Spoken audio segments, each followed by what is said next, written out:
The plane jolted violently, sending the half-full champagne glass sliding off the tray. Ethan Carrington's tablet slipped out of his hands, crashing against the cabin floor. He shot a glance at the cockpit door, where a muffled alarm beeped urgently, its rhythm sharp and unrelenting. "Mrs. Holloway!" Ethan shouted over the sound of the turbulence. The cabin lights flickered. His governess, Mrs. Holloway, who had been reading in a plush leather seat across the aisle, looked up, startled. She braced herself against the seat arms as the plane rocked again. "What in heaven?" Her voice wavered with panic as the champagne bottle toppled off the bar, spilling across the carpeted floor. Ethan unbuckled his seatbelt and stood on unsteady feet, staring at the cockpit door. The beeping was growing louder. "Something's wrong. I'll check," he said, his voice more determined than a 10-year-old's had any right to sound. "Ethan, no." Mrs. Holloway stood up to stop him, but she stumbled back as the plane pitched downward slightly, making her gasp. "I'll just knock!" Ethan barked back, already stepping into the narrow hallway that led to the cockpit. He wasn't really angry. He was scared, though he wouldn't show it. The sudden silence from the two pilots, the shaking, the alarms. It wasn't normal. He grabbed the latch on the cockpit door and knocked hard. "Hey, are you guys okay in there?" His heart hammered in his chest. No answer. The alarms inside continued. 1, 2, 3 more hard knocks. Still nothing. A horrible thought struck him. He pushed the latch lever downward. To his shock, the door wasn't locked. It opened. What Ethan saw froze him. Both pilots were slumped over their controls. Captain Michael's chin pressed into his chest, his headset askew. The co-pilot Jenkins looked worse. His head lolled against the side window, his face unnervingly pale. The control panel blinked with red warnings, and the plane dipped slightly, clearly veering off course. Ethan felt his breath catch. No, no, no. His stomach twisted. Poison. A stroke? He didn't know, but this plane was flying itself now, and not well. Mrs. Holloway appeared behind him, her eyes wide with horror. "Ethan, what's happening?" The yoke trembled slightly in Captain Michael's unmoving hands, and the autopilot switch blinked erratically. "We're off course," Ethan muttered to himself. "We're losing altitude." Ethan dropped into the captain's chair. It was too big for him. His feet dangled awkwardly. He looked at the panels full of knobs, switches, and blinking lights, feeling an overwhelming wave of helplessness. "Think, Ethan," he whispered, squeezing the armrests. "You can figure this out." Ethan spotted the autopilot toggle, which was blinking.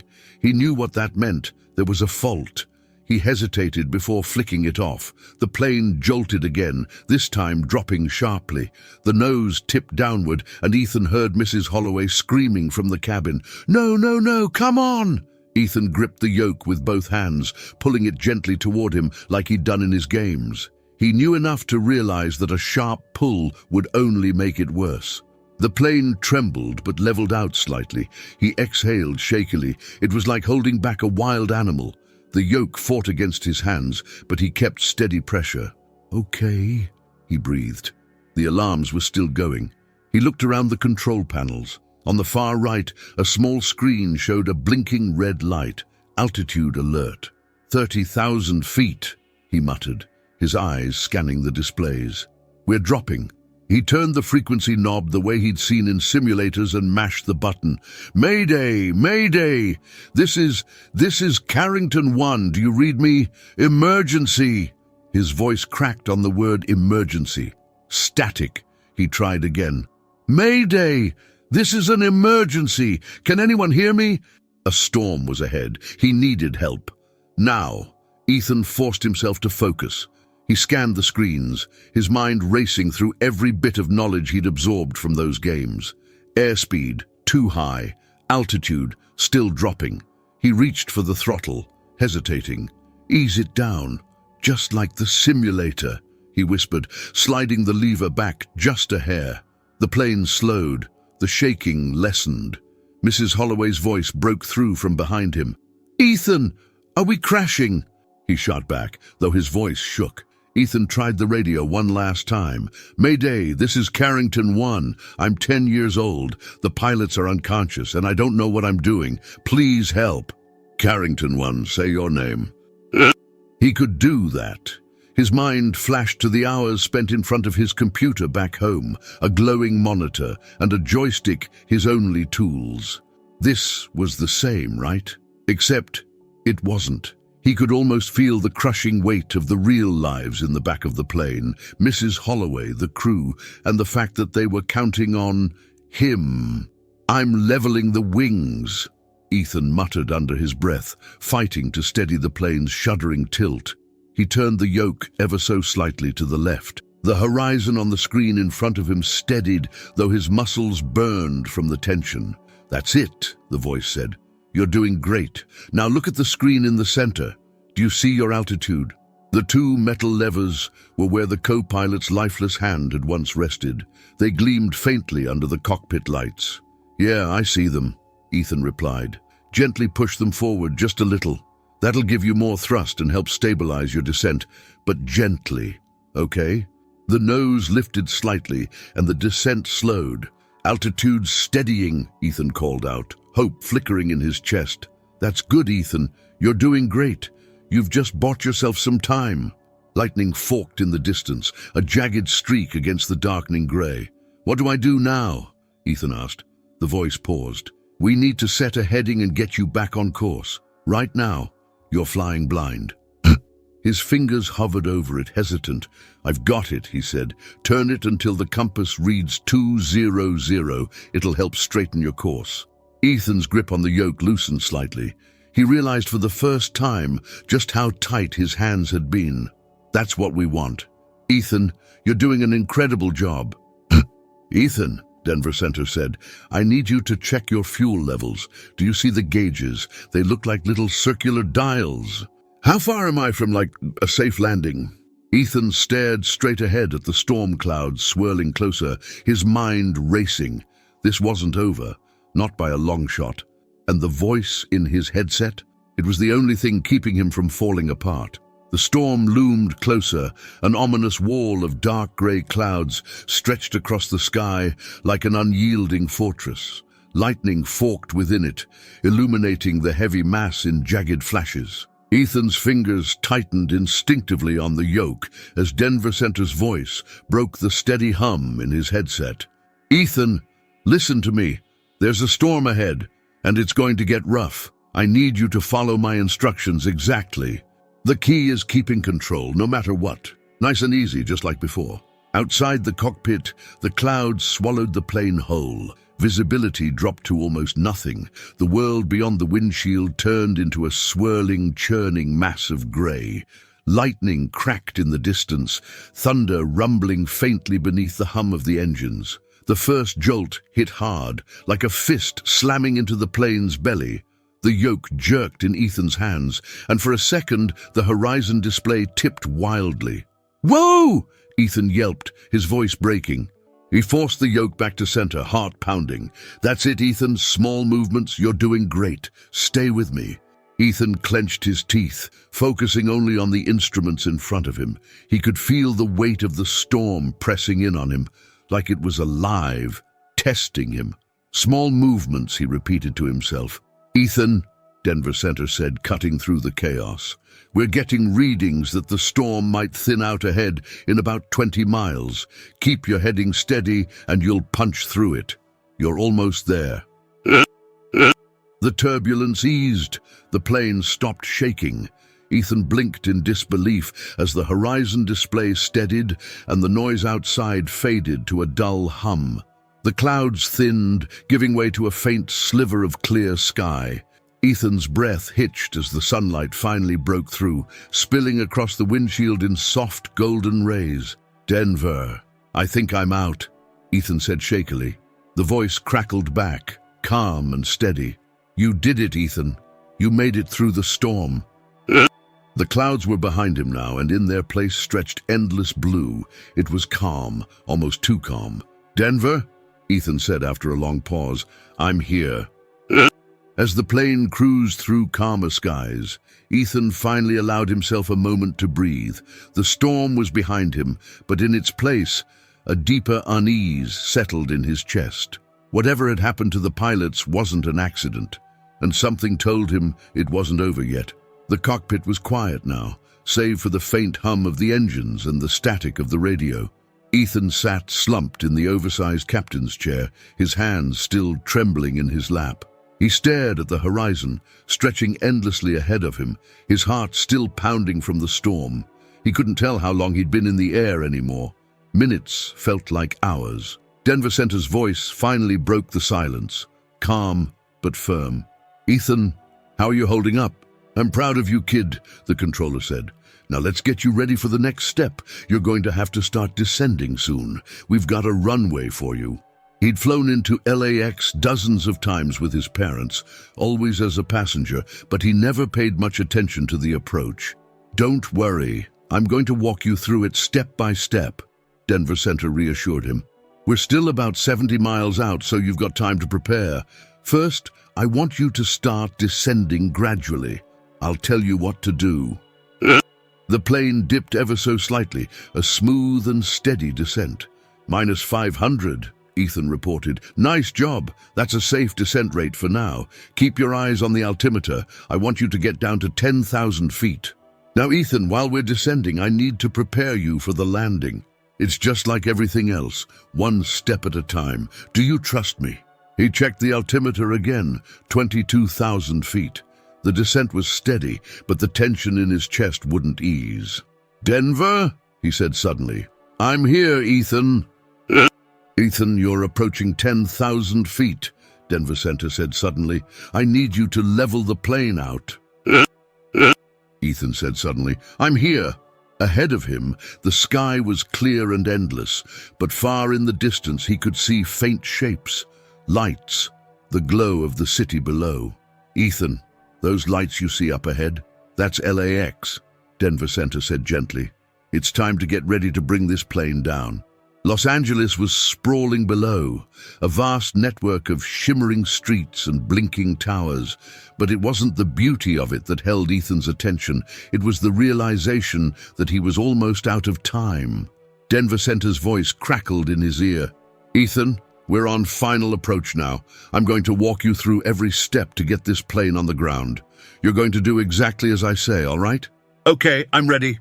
The plane jolted slightly as the speed dropped. 180. A faint whirring sound filled the cockpit as the flaps extended, changing the shape of the wings. The plane shuddered slightly but steadied. "Flaps at 10 degrees, Ethan reported. "Great work. Now keep your eyes on the runway lights. You'll see them straight ahead soon. It's like a long string of white lights stretching toward you." His heart leapt when he finally saw them, a straight line of glowing white lights piercing the night. The runway. "I see it," he blurted out. "I see the runway!"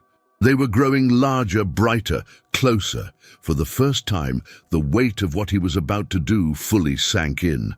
"I'm going to land this plane." His breathing grew shallow, but he forced himself to focus. "What's next?" he asked, his voice barely more than a whisper. "Lower your flaps to 20 degrees now. It'll help you descend smoothly. After that, set the landing gear down." The plane jolted again, dropping slightly, and he fought the instinct to overcorrect. "Small moves," he whispered to himself, the sound of the flaps extending mixed with a sudden thunk as the landing gear deployed. Ethan heard it lock into place, and Denver Center's voice came through again. "Landing gear down. Nice work. You're set for final approach, Ethan. Now bring the plane's nose down slightly and keep it lined up with the runway." He shouted, his voice breaking as he pulled the throttles back slightly more. The engines softened and the speed fell. 158, 155, 150. 150, he called out. "Perfect, Ethan. You're almost there. Keep the wings level. Hands steady. Pull back gently on the yoke as you get close to the ground, Ethan," Denver Center instructed. "You're aiming to flare. That means lifting the nose slightly just before you touch down." Ethan's hands flew to the throttle controls, instinctively pulling them back to idle as Denver Center's voice crackled through the chaos. "Deploy the brakes! Look for the switch marked reverse thrust!" The runway lights rushed past him, slower and slower now. Ethan's head jerked forward as the force of the deceleration pressed him into his seat. The plane skidded slightly, but it stayed straight, almost as though it wanted to land safely. And then silence. The roar of the engines faded to a hum. The plane rolled gently down the runway, slowing until it finally stopped. Ethan slumped back in the captain's chair, his chest heaving. For a long moment he couldn't move, couldn't speak. The weight of the silence was staggering. Then Denver Center's voice came through, calm but full of emotion. "Ethan, you did it." Holloway's cries of relief, the frantic shuffle of other passengers as they realized the plane had stopped. For the first time since the nightmare began, Ethan allowed himself to believe it. He had landed the plane. The plane sat motionless on the runway, its engines winding down to a low hum as emergency vehicles surrounded it. Red and blue lights flashed outside, painting the cockpit with streaks of color. Ethan stared blankly ahead, his hands still trembling, his body sinking deeper into the oversized captain's chair. He couldn't quite believe it. He had done it. The wheels were on the ground. "Ethan, you're a hero, son." Denver Center's voice crackled softly in his headset.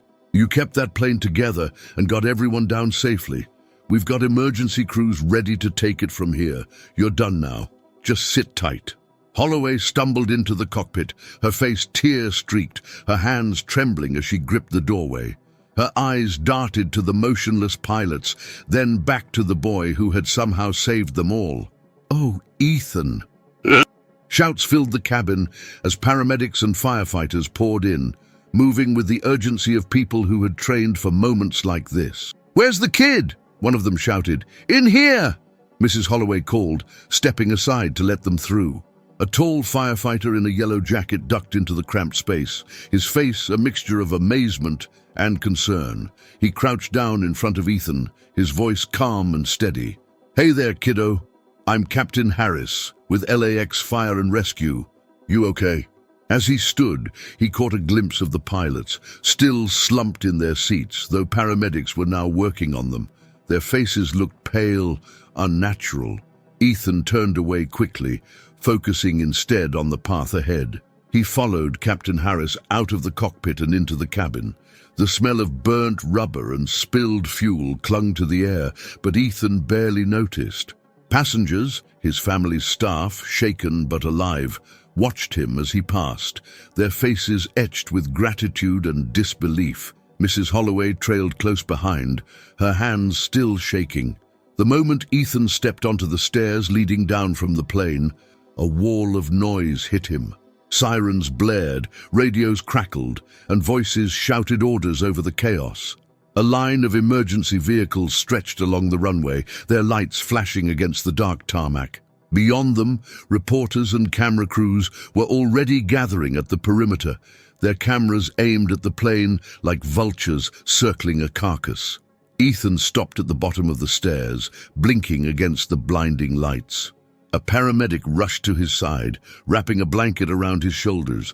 "Come with me, sweetheart," she said gently. "We'll get you checked out." They took Ethan to an ambulance parked nearby, where a team of paramedics checked his pulse and blood pressure.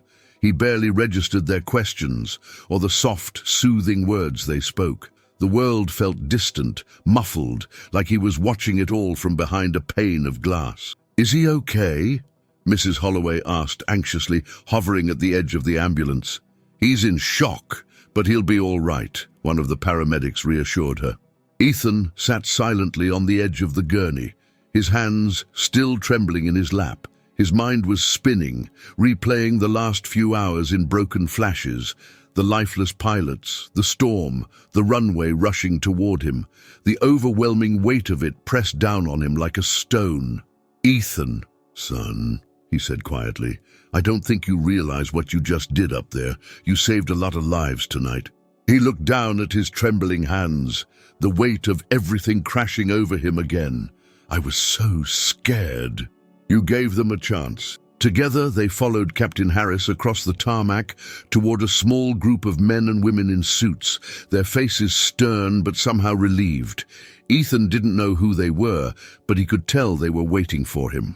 As they walked, Ethan glanced over his shoulder one last time. The plane loomed in the distance, silent and motionless on the runway. Its nose was still pointed toward the terminal, as though it had landed perfectly by choice. He shivered, pulling the blanket tighter around himself. "It's over," he told himself, but deep down, he couldn't shake the feeling that this was just the beginning. Ethan walked across the tarmac, the blanket draped over his small shoulders, the night air cold against his skin. The hum of the engines had finally stopped, replaced by the sounds of emergency crews buzzing around the plane. Lights flashed and reflected off the glossy tarmac, but everything felt muted to him, distant, unreal. Ahead, the small group of serious-looking people in suits stood waiting. Captain Harris slowed as they approached, glancing down at Ethan. "These folks are with the FAA and the NTSB. They need to ask you a few questions about what happened up there. They're just trying to understand what happened. And kid, after what you pulled off up there, they're going to treat you like a rock star. You've earned it." "I'm Jason Fields with the National Transportation Safety Board," he said, holding out his hand. Ethan shook it weakly. "What you did tonight was extraordinary. I just want you to know that. You saved lives." "Did either of them say or do anything unusual before they lost consciousness? Any alarms before you went into the cockpit?" "They told me how to stabilize the plane. I just followed what they said." The next few minutes passed in a blur of questions about the plane, the systems, what he saw and heard. Ethan answered as best he could, though it felt harder and harder to think clearly. All he wanted was for it to be over. Finally, Jason straightened and turned to Mrs. Holloway. "We're done for now. Ethan's been through more than anyone should. He'll need to rest, but we may have follow-up questions in the coming days. And a doctor to make sure he's all right." As the car began to pull away, Ethan finally let his body relax against the seat, though his mind wouldn't stop spinning. "You're safe now, Ethan," Mrs. Holloway said softly, brushing his hair back from his face. "It's over." He turned his gaze back to the city lights flashing by outside the window. The quiet of the SUV should have been comforting, but instead, it left too much room for questions. At the hospital, they ushered Ethan into a small exam room where doctors poked and prodded at him, checking his heart rate, his reflexes, asking him questions he barely processed. Mrs. Holloway stayed nearby, watching anxiously. "He's fine," the doctor said finally, straightening. "Just exhausted and in shock. He'll need a lot of rest, but physically he's okay." Ethan barely heard her. Something wasn't over. He could feel it. Later that night, lying in bed at the Carrington family's sprawling Los Angeles estate, Ethan stared at the ceiling. The house was silent, the darkness thick and heavy around him. But his mind wouldn't stop replaying the events of the day, the cockpit alarms, the shaking plane, the lifeless pilots. His fingers twitched, as though still gripping the yoke. Then a thought hit him like a punch to the gut. What if someone did this on purpose? The question wouldn't leave his head. He sat up suddenly, his heart pounding. He remembered the strange way the autopilot blinked and the fault warnings on the screen. He hadn't paid attention to them at the time. He was too panicked, but now they seemed important. His parents had always said that being rich made you a target. His family's company was worth billions, with competitors and enemies everywhere. Ethan swung his legs off the bed, his bare feet hitting the cold floor. He glanced at the clock on his nightstand. 3:12 a.m. He couldn't sleep. He couldn't shake the feeling that the nightmare on that plane had only just begun. And now he had to know the truth. Ethan sat in the silence of his darkened bedroom, his mind whirring as though he were still flying the plane, hands gripped to an invisible yoke. Every second replayed in fragments. The flashing warnings, the pilots' lifeless bodies, the autopilot flickering as if sabotaged. Something was wrong, and he knew it. Slipping out of bed, Ethan grabbed his tablet from the nightstand and sank onto the edge of his chair by the window. The cool night air slipped through a crack in the glass, sharp and biting against his skin. He swiped the screen, his tired eyes squinting as it lit up. The device held everything, a portal to information, the only way to start connecting the dots. He hesitated for a moment. Am I overthinking this? No. That feeling in his gut wasn't something he could ignore. Not after tonight. Ethan opened the search engine and typed "plane autopilot failure causes." Articles flooded the screen, system malfunctions, pilot errors, faulty sensors. Most of it felt standard, plausible. But none of those would explain two pilots collapsing simultaneously, nor the chaotic warnings flashing in the cockpit before everything spiraled. He scrolled deeper, his frustration building. His finger hovered over the screen as he typed something new. Signs of airplane sabotage. This search turned up fewer hits, but the headlines made his stomach twist. Intentional aircraft tampering, rare but possible. Sabotage in aviation, security vulnerabilities, corporate rivalries and targeted attacks in aviation incidents. Ethan didn't know much about the inner workings of the business, but he'd overheard enough late-night calls and hushed conversations to know his family's success came with serious risks. Enemies could go far to send a message. Was tonight their message? A shiver ran through him, but before he could think any further, the faint creak of a door echoed through the hallway. He froze.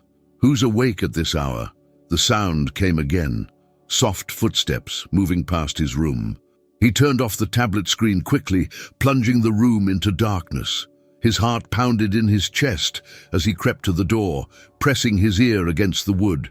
The steps moved toward the study downstairs, deliberate and slow.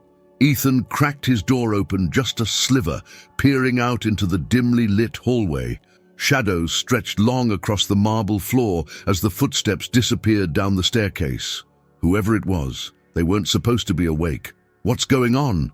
Without another thought, Ethan grabbed a flashlight from his desk and slipped into the hallway, his bare feet silent against the cold floor.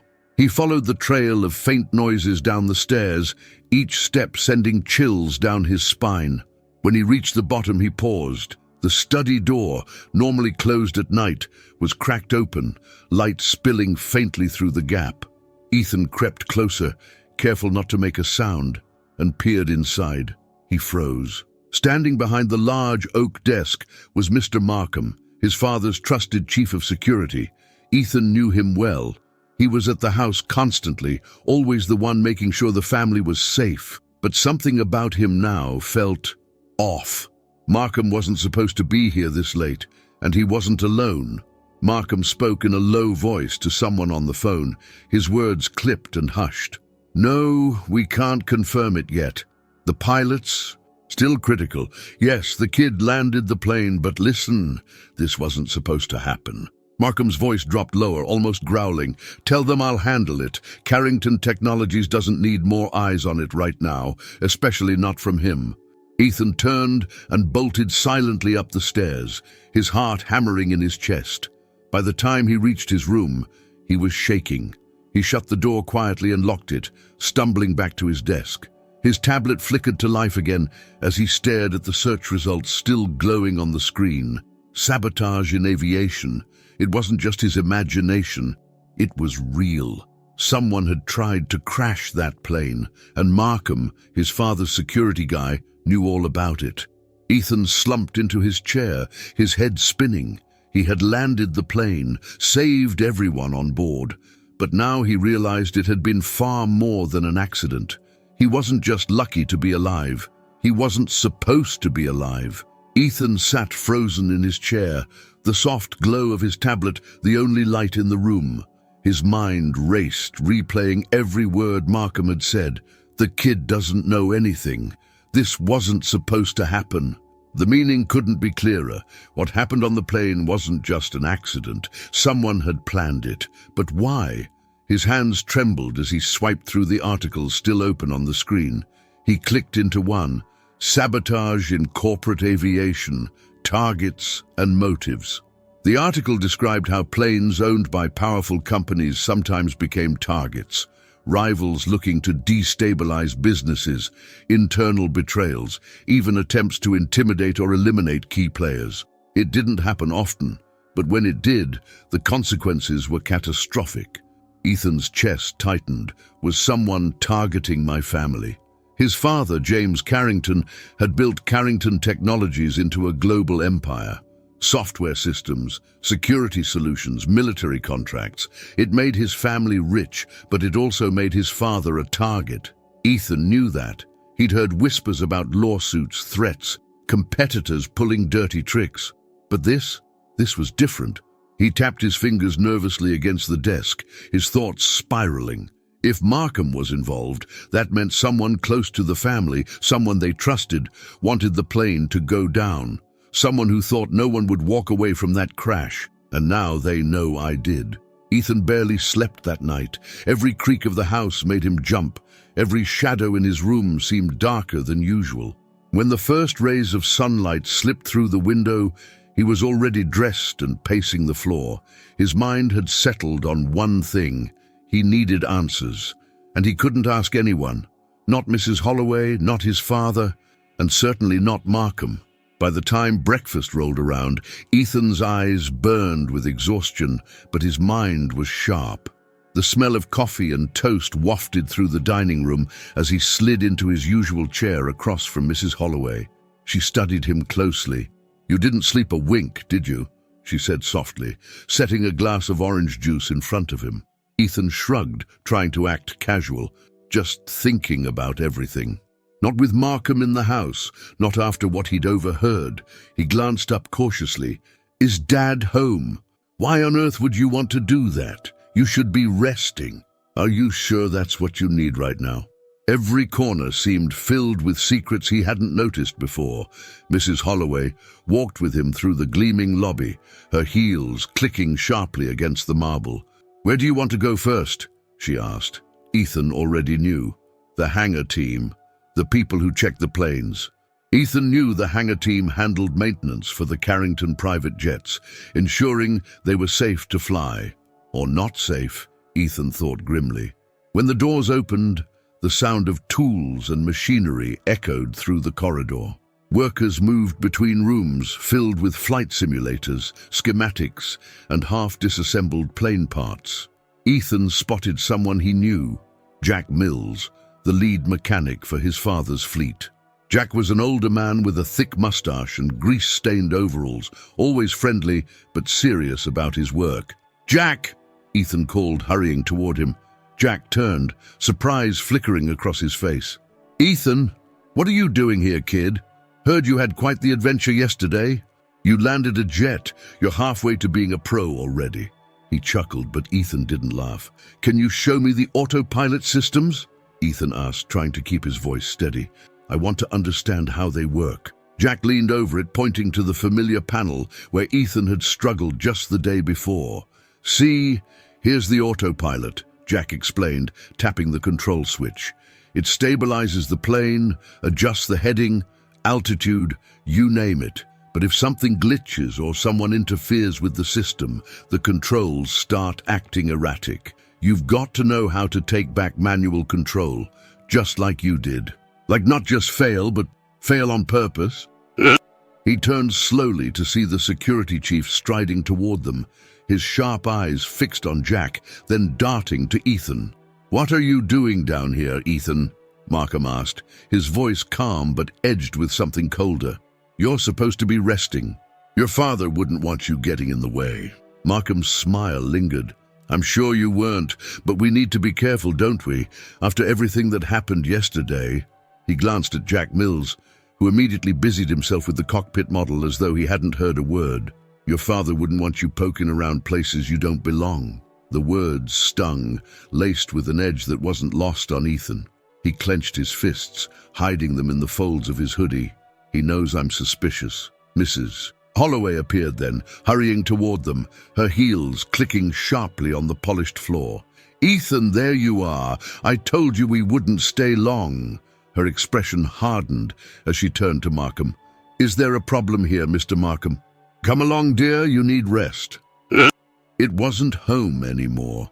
It felt like a trap. As the car pulled to a stop in the circular driveway, Ethan made a decision. If he wanted answers, he'd have to find them himself. Markham wasn't going to give him anything willingly. And his father, busy and unreachable, would never believe him without proof. No one would. That night, after dinner, the house settled into its usual quiet.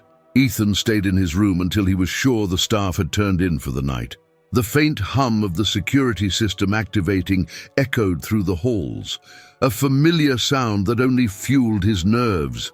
Sliding out of bed, Ethan pulled on his sneakers and grabbed the flashlight he'd used the night before. He glanced at the clock, 11:42 p.m.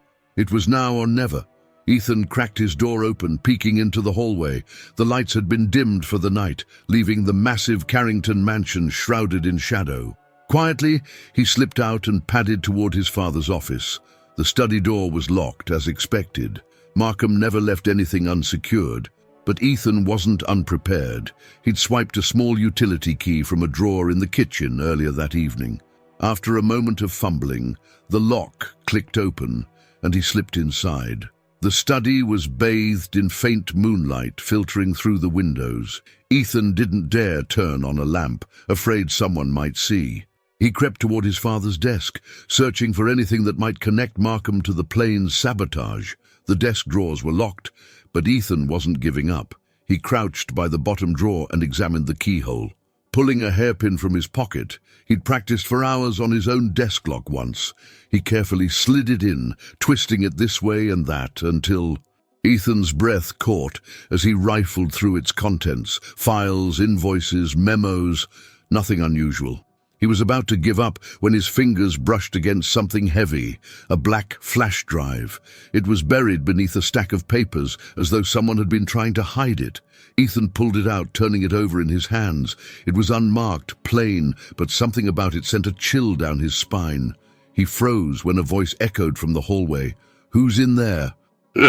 He bolted for them, slipping behind the thick fabric just as the study door creaked open. From his hiding spot, Ethan could see Markham's shadow stretch across the floor. The man stood still for a moment, then stepped farther into the room, his voice low and suspicious. "Who's here?" Markham cursed under his breath and yanked it open. "You little—" Markham growled softly, his tone dripping with menace.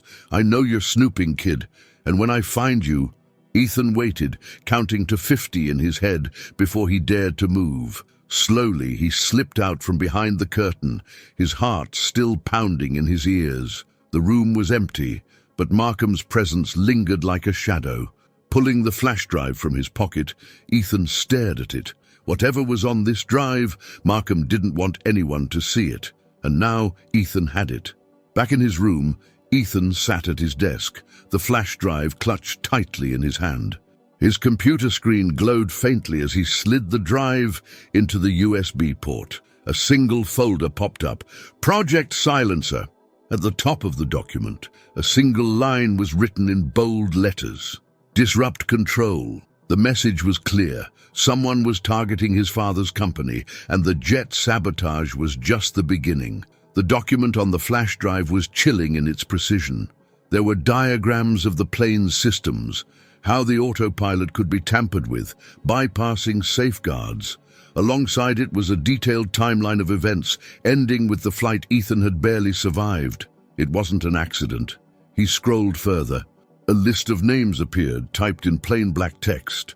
He glanced at the door, half expecting Markham to burst in at any moment, but the hallway outside was still quiet. Ethan shut the laptop quickly, pulling the flash drive from the port and clutching it tightly in his palm. I need to get this to someone. But who? His father was out of town, unreachable. Mrs. Holloway wouldn't believe something this big. And Markham, he's watching me, Ethan realized with a shiver. There was no telling what Markham would do if he caught Ethan with this flash drive. His father's words echoed in his memory. Being rich makes you a target, Ethan. You always need to be careful who you trust. The air traffic controller who had guided him during the flight, whoever they were, had been calm, smart, and willing to help. Ethan didn't even know the man's name, but Denver Center had been the only voice he trusted when everything was falling apart. They helped me before. Maybe they can help me now. Ethan slipped the flash drive into the front pocket of his hoodie and pulled the zipper up tight. He couldn't risk leaving it behind, not when he knew Markham might come looking for it. He grabbed his sneakers and laced them up quickly, his hands still trembling. The mansion was silent as Ethan eased his bedroom door open, stepping into the dim hallway. He moved carefully, keeping to the edge of the carpet to muffle his footsteps. The glow of security lights cast faint shadows along the walls, but the house itself felt like it was holding its breath. He reached the staircase, crouching low as he peered over the banister. Down below, the faint hum of voices caught his attention. Ethan froze, craning his neck to listen. "Any sign of him?" Markham's voice came from the direction of the study, sharp and impatient. "No," one of the security guards replied. "We've checked the perimeter. Nothing." He flattened himself against the railing, barely breathing. Markham wasn't just suspicious, he was hunting for him. Ethan's window of escape was shrinking by the second. Moving quickly but quietly, Ethan crept down the back staircase, staying in the shadows. The route led to the side door near the kitchen, the one the staff used when sneaking out for late-night smoke breaks. He prayed it wouldn't creak. He pressed his hand against the door handle, holding his breath as he turned it. It gave way with a soft click. The cool night air hit him, and Ethan slipped outside, pulling the door shut behind him. The estate grounds stretched wide and dark around him. Rows of hedges and garden paths led toward the far perimeter fence. Ethan crouched low as he sprinted across the lawn, the faint glow of security cameras perched on poles in the distance. He could hear the faint hum of Markham's team, still patrolling somewhere nearby.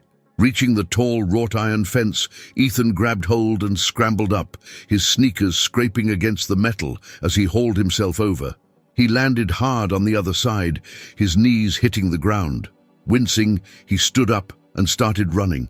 His heart pounded as he moved through the quiet streets outside the estate. The city's glow was brighter ahead, distant and unreachable. But Ethan knew he had to keep moving. He needed to get to someone, anyone, who could help. After what felt like forever, Ethan reached the edge of a small gas station parking lot, the bright lights glaring against the dark sky. He ducked into the shadows near the payphone, scanning his surroundings to make sure no one was following him. His fingers shook as he picked up the receiver. He had no idea how to reach Denver Center directly, but he remembered hearing it over the radio. "If I call emergency services, they'll connect me, right?" He shoved a few quarters into the payphone and dialed 911. The line clicked, and a calm voice answered. 911, what's your emergency?" "I need to talk to the air traffic controller who helped me. He's the only one I can trust." "But I don't know who I can trust." Every noise made him flinch. A rustling leaf, the distant hum of a car, the buzz of a flickering streetlight. The payphone still glowed faintly, as if it were mocking him for staying put. "Sit tight," Andrews had said, but every instinct told him to keep moving. The streets were empty, but the quiet felt dangerous. Markham's voice echoed in Ethan's mind. "The kid's smarter than he looks. They would be looking for him." Ethan knew Markham would have every security guard, every camera feed combing the area. A distant rumble cut through the stillness. Headlights appeared at the end of the street, growing larger as a dark SUV turned onto the road. Ethan's chest tightened. No, it can't be them already. The vehicle rolled to a stop near the payphone. For a moment, nothing happened. Then the driver's side door opened with a soft clunk, and a man stepped out. Ethan squinted, trying to make out his face. He wore a dark jacket, his head turning as he scanned the parking lot. The way he moved, calm, deliberate, made Ethan's stomach twist. He wasn't some random driver. "They found me." Panic gripped him. He couldn't just sit there. If Markham's men got their hands on him, the flash drive would be gone, and no one would ever know the truth. Ethan slipped his hand into his hoodie pocket, his fingers wrapping tightly around the flash drive. "I need to get out of here." Keeping low, he crept toward the back of the gas station, staying in the shadows. The man's footsteps crunched on the gravel as he circled the SUV, his gaze sweeping the lot. "Ethan?" the man called out, his voice cutting through the stillness. It was calm, almost friendly, but Ethan didn't trust it. "We know you're here. It's not safe for you out here alone. Come on out, kid. Let's talk." Tires screeched against the asphalt as the vehicle spun around to follow him. Ethan sprinted toward the dark alley behind the gas station, his lungs burning with every ragged breath. The alley was narrow and strewn with trash, but Ethan didn't slow down. He zigzagged between dumpsters and crates, his small frame letting him squeeze through gaps the SUV couldn't follow. The headlights swept over the walls, illuminating graffiti and broken glass. "Stop!" The man's voice bellowed from behind him. Not a chance, Ethan thought, gritting his teeth. He darted into a side alley, his sneakers slipping on wet concrete as he turned the corner sharply. Up ahead, the alley ended in a tall chain-link fence. Ethan's heart sank, but he didn't stop. He ran full tilt and jumped, grabbing the fence and scrambling up. The metal cut into his hands, but he ignored the pain, pulling himself higher. Behind him, the man skidded into the alley, cursing loudly when he saw Ethan climbing. "Get back here!" Ethan darted into a narrow walkway between two buildings, crouching in the shadows as he tried to catch his breath. His hands were scraped and raw, the flash drive still clutched tightly in his fist. His entire body ached, but he didn't dare stop moving for long. Markham's men were too close. He peeked out from the alley, scanning the street. No cars, no sounds of pursuit. For now he had a few precious seconds to think.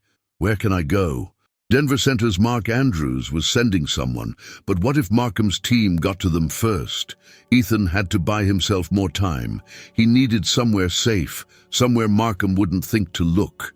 Then it hit him. The library. The city library wasn't far. Ethan had been there plenty of times with his father, who liked to joke that even billionaires should check out books. It was quiet, it was open late, and it had computers, ones where no one could trace what he was doing.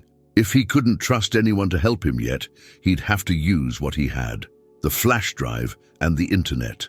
Keeping low, Ethan ran along the sidewalk, cutting through alleys and side streets to avoid the main roads. His lungs burned, but he pushed himself forward. Every shadow felt like a threat. Every distant car engine made him flinch. Finally, he spotted the towering shape of the library ahead. Its grand entrance was still lit, and a few late-night readers wandered the steps. Ethan slipped inside, pulling his hoodie low over his face. The quiet inside felt surreal after the chaos outside. Rows of shelves stretched in every direction, and the soft hum of computers filled the air. Ethan headed for the public terminals in the corner, his pulse still racing. He dropped into a chair, glancing over his shoulder to make sure no one was watching.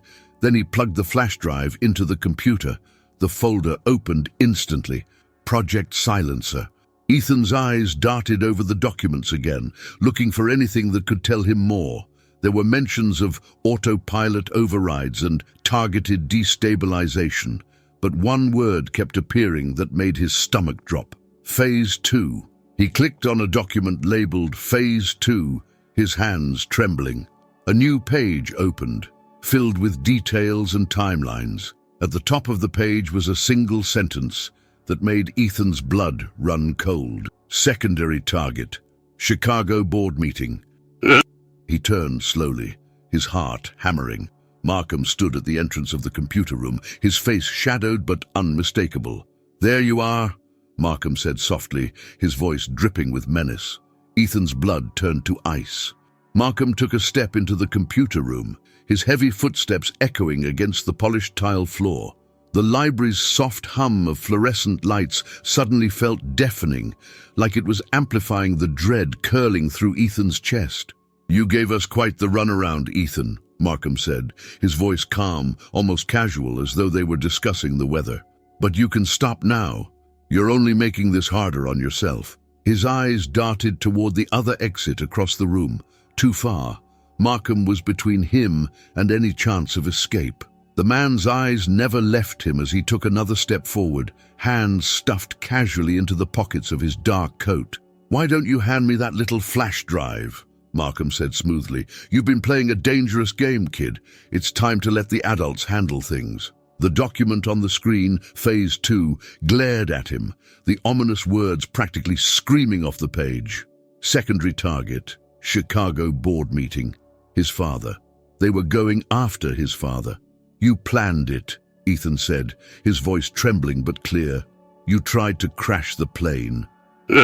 He didn't know who he'd send it to, anyone who could help, but he needed to get the information out. Markham's calm demeanor shattered. "Ethan!" he roared, lunging forward. Ethan shoved the keyboard away and bolted from the chair.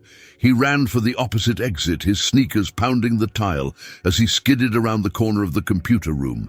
Behind him, he heard Markham's footsteps, a sharp, angry rhythm closing in fast. Think, think, think. The library was a maze of shelves and reading areas. Ethan sprinted through the rows of books, ducking into the gaps between shelves to break Markham's line of sight. His pulse roared in his ears as he darted toward the far end of the building. "Ethan!" Markham's voice echoed through the empty aisles. "You can't run forever!" He locked it, the flimsy bolt barely giving him a sense of security. The room was small, just a table, a few chairs, and a window overlooking the alley. Outside, the night was dark and still. If he could get through that window, maybe he could escape again. He grabbed the chair and dragged it under the window, scrambling up onto it. The window latch resisted at first, but he shoved it hard, and the glass pane slid upward with a groan. Cool air rushed in, but so did the sound of Markham's footsteps pounding toward the door. "Hurry, hurry, hurry! Ethan!" Markham bellowed from the other side. The door handle rattled violently, followed by a sharp thud as Markham slammed his shoulder against it. Ethan climbed through the window, his legs dangling over the alley outside. The drop was farther than he expected, but there was no time to hesitate. He pushed off, landing hard on the pavement below. Pain shot up his ankle, but he gritted his teeth and stood. Above him, Markham's face appeared in the window, shadowed and furious. "Get back here, kid!" The city felt alive and indifferent around him. Cars honked, people moved briskly along the sidewalks, and the glow of storefront signs lit up the night. He ducked into a shadowy alcove beside a closed coffee shop, pressing his back against the wall to catch his breath. I can't go back home, he thought. Markham would be waiting. And worse, now Markham knew Ethan had seen the flash drive. He'd stop at nothing to get it back. But Ethan couldn't think about himself right now. The flash drive wasn't just about the plane. His father's life was at stake. If Markham's team was planning something in Chicago, Ethan had to stop it. He fumbled with his phone, his hands shaking. The battery was low, 6%, but it was enough. He opened the email app, attached the Phase 2 document, and stared at the to field. Who do I send it to? The police? The FAA? He couldn't decide. There wasn't time. His finger hovered over the screen. Then he remembered Andrews, the man who'd guided him to safety. He's air traffic control. He saved me once.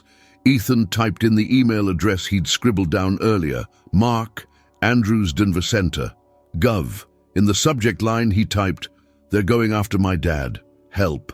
A dark SUV rounded the corner at the far end of the street, its headlights sweeping toward him like a predator's eyes. "They're still looking for me." Ethan shoved his phone into his hoodie pocket and darted back into the shadows. He needed to stay invisible, at least until Andrews or anyone, responded. The SUV crept slowly down the street, pausing as it scanned the sidewalks. Markham was inside. Ethan knew it. He crouched lower, pressing himself into the corner of the alley, every muscle tensed. He heard the SUV's engine idle nearby, the faint murmur of voices inside. Seconds stretched into eternity before the engine roared back to life and the vehicle pulled away. Ethan waited until the taillights disappeared into the distance before he let out a shaky breath. He was alone again, but for how long? Pulling the hood of his sweatshirt up, Ethan stepped carefully out of the alley. He had no plan, no place to go, but he'd bought himself a little time. "Please see the email, Mr. Andrews," he thought desperately. "Please help me." The flash drive was gone, but its truth was out there, and Ethan knew one thing for certain. He wasn't done yet. Ethan kept moving, slipping through the darkened streets like a shadow. His hoodie was pulled low over his face, and his steps were quick but cautious. The weight of what he'd done, sending the email, exposing the truth, clung to him like a heavy coat. Somewhere out there, Markham and his men were still hunting him. And worse, his father's life was on the line. "I need to get to Chicago. I need to stop them. But how?"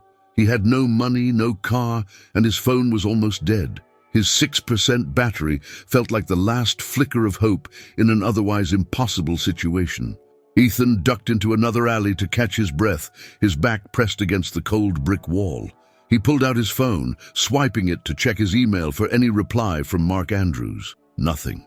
Come on, he muttered under his breath, willing a response to appear.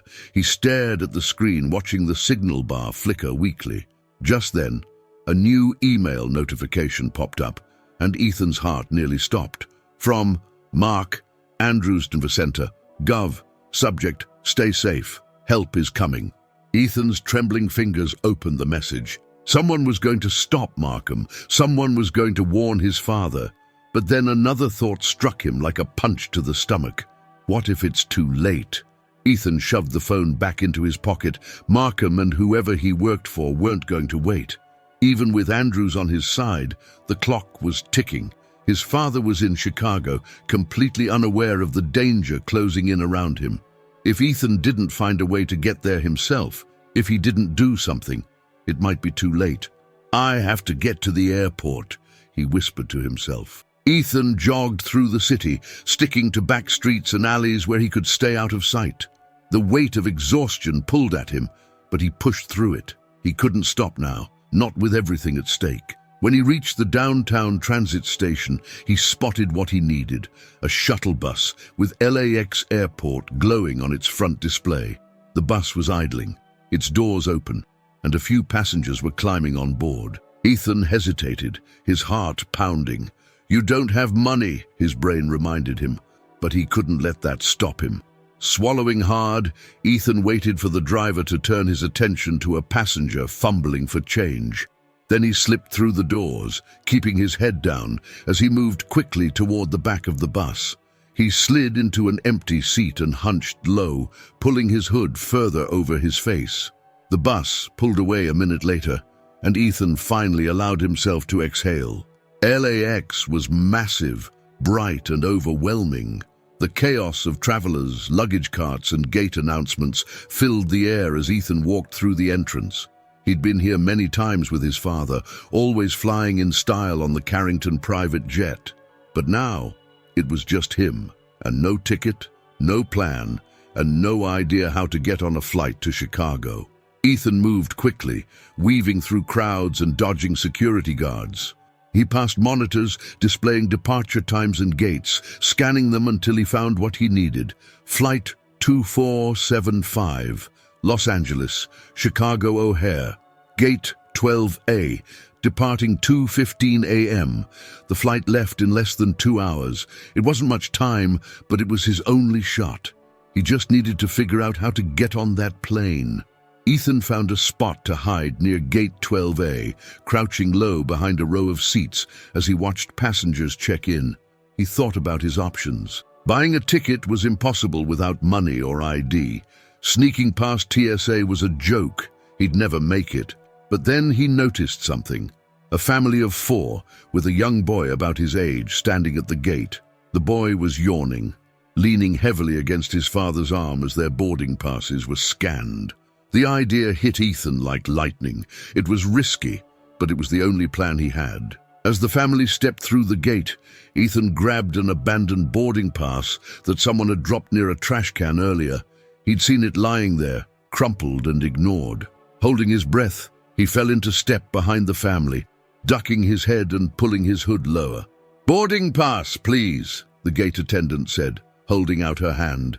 Ethan handed over the crumpled pass without saying a word, his stomach twisting as the seconds dragged on. The attendant smoothed out the ticket, glanced at the name, Thomas Banks, and then looked back at Ethan. "Are you traveling with your family?" Once on board, Ethan slid into an empty seat near the back, pressing himself against the window as passengers shuffled down the aisle.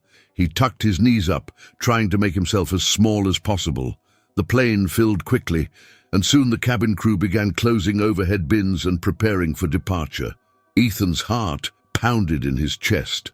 If someone realized he wasn't supposed to be there, they'd throw him off for sure, but no one stopped him. The plane taxied down the runway, the hum of the engines growing louder as they prepared for takeoff. Ethan stared out the window, the lights of Los Angeles blurring into streaks as the plane began to lift off. For the first time in hours, Ethan felt a sliver of hope. He was on his way to Chicago. As the flight leveled out, Ethan pulled his phone from his pocket.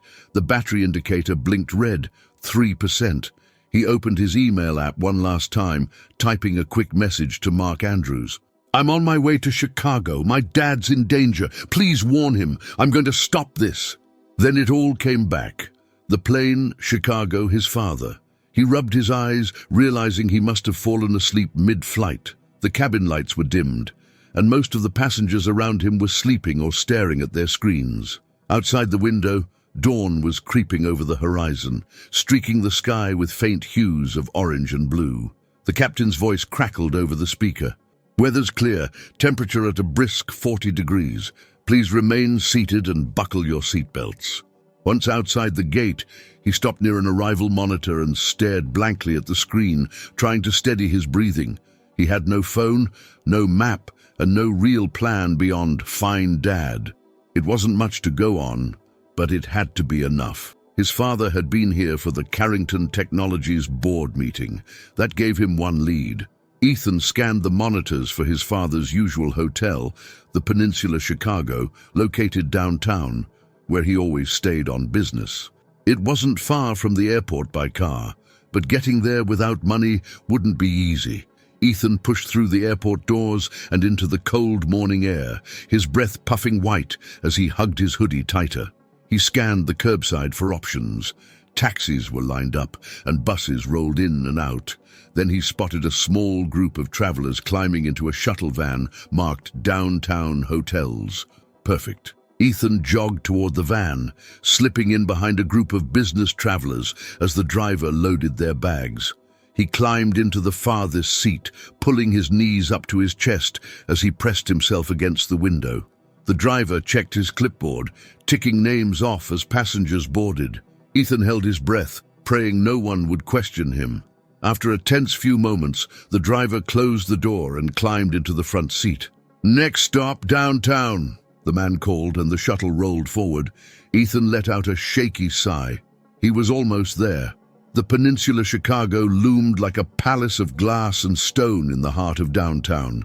Ethan knew it well. He'd stayed here with his father on several trips, always marveling at the grand lobby and polished floors. But today, it felt like an impenetrable fortress. He slipped through the revolving doors, scanning the lobby quickly. Business travelers bustled about, checking in, sipping coffee, and heading toward meeting rooms. The hum of quiet conversations and the soft clink of glasses echoed through the space. Where would Dad be? Ethan's eyes darted toward the front desk, where a concierge was helping a guest. He couldn't exactly ask for his father without drawing attention. If Markham's people were here, he couldn't risk being spotted. Then he remembered something. The board meeting. His father had mentioned it more than once, and it was always held in a conference room on the top floor. Ethan moved quickly toward the elevators, slipping inside just as a group of suited men stepped in. He kept his hood low and pressed himself against the corner. "Top floor," one of the men muttered, pressing the button. "Perfect," Ethan thought, trying to ignore the pounding in his chest. The elevator hummed as it ascended, the numbers ticking upward. When the doors slid open, Ethan stepped out behind the group, keeping his distance. The top floor of the hotel was quiet, too quiet. Rows of closed doors lined the hallway, leading to conference rooms and private suites. Ethan crept forward, his sneakers silent on the carpet. He stopped outside a door marked Crystal Ballroom, where a faint murmur of voices came from inside. He pressed his ear to the door. "The numbers don't lie, James," a man's voice said. "The market's shifting and we need to make changes. Your security division, well, let's just say not everyone believes it's as untouchable as you claim." "Your plane?" He pushed it open quietly and found himself in a maintenance hallway lined with utility closets and electrical panels. At the end of the narrow corridor, a side door led into the ballroom. Ethan slipped through it, emerging behind a heavy curtain at the back of the room. From his hiding spot, he could see his father at the long table, flanked by a dozen board members. They were deep in conversation, completely unaware of the danger. Now's my chance. Ethan stepped out from behind the curtain. Dad! Ethan's been through a lot. He's confused. I'll handle this. Dad, don't let him... I heard him. Markham planned this. He sabotaged the plane, and now they're coming after you. James, he said finally, dropping the formalities, you don't understand the scope of what's happening here. I've done what's necessary to protect this company, even if it means doing things you wouldn't approve of. I've taken steps to keep Carrington Technologies secure and to ensure no one, not even you, can ruin that. James stared at Markham, horror dawning on his face. You planned to kill me? Ethan dove behind a table, his heart hammering in his chest, as one of the men advanced on his father, gun raised. James stood his ground, his face pale but defiant. You won't get away with this, Markham, James said, his voice steady despite the danger. Markham sneered. I already have. James Carrington was unarmed and cornered. If Markham got out of this room, it would be over. Ethan's eyes darted around the ballroom, searching for anything he could use. His gaze landed on a fire alarm near the exit. That's it. Keeping low, Ethan crawled along the floor, weaving through overturned chairs and retreating board members. Markham's voice echoed over the chaos. Take him. We'll deal with the rest later. Markham's voice roared through the room behind them. Stop them! They call it Project Silencer. They're trying to take you and the company down. There they are! Without thinking, he bolted toward it, yanking open the passenger door. Get in! One of them raised his gun, firing a shot that shattered the side mirror, but the van sped out of the alley and into the street. Ethan sank back into the seat, breathing hard, as the van roared toward safety. You okay? James asked, his voice steady but shaken. Ethan nodded, his chest heaving. I think so. To someone I trust, James replied, his jaw tight. His hands gripped the steering wheel like a vice, but his voice stayed calm. If what you're saying is true, Ethan, and I believe you now, then Markham's not working alone. He's part of something bigger. The sign on the front read, Office Supply Warehouse, but James didn't hesitate. He killed the engine and looked at Ethan.